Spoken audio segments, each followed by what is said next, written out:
आखिरकार राधिका की जीत हुई। उसने रागिनी और नकली दिव्यम का पर्दाफाश कर दिया और असली दिव्यम को वापस बंसल परिवार में ले आई, जिससे सुजाता हैरान रह गई। दरअसल सीरियल मन अति सुंदर में जब नकली दिव्यम राधिका से बुरा बर्ताव करने लगा तो उसे शक हुआ कि यह उसके दिव्यम जी नहीं हो सकते।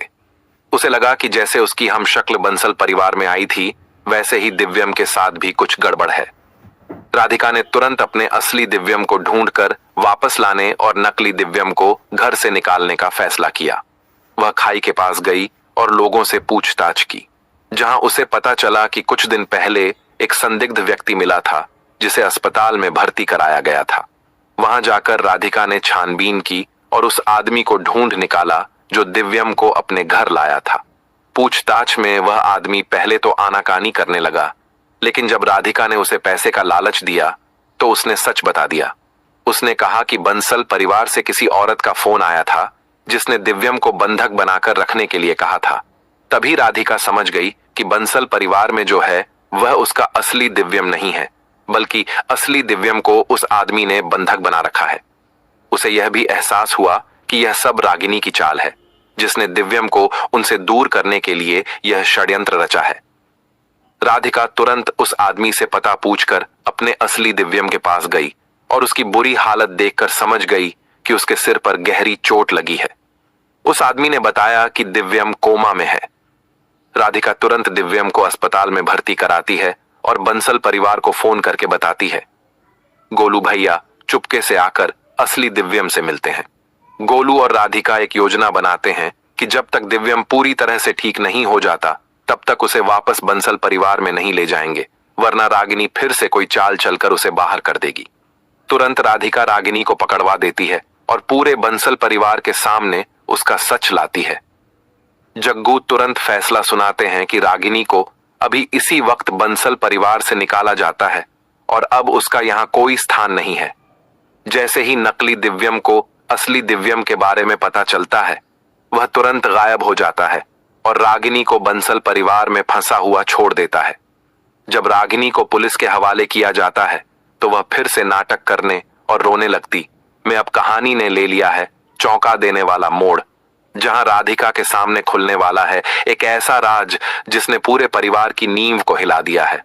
अब तक जिसे सब दिव्यम समझते थे, शायद वो दिव्यम कभी था ही नहीं।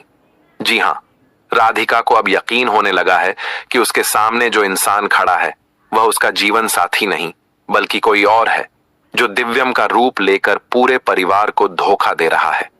कहानी की शुरुआत होती है जब रागिनी अपने मक्कारी के जाल में एक अनजान आदमी को दिव्यम का रूप देकर घर ले आती है।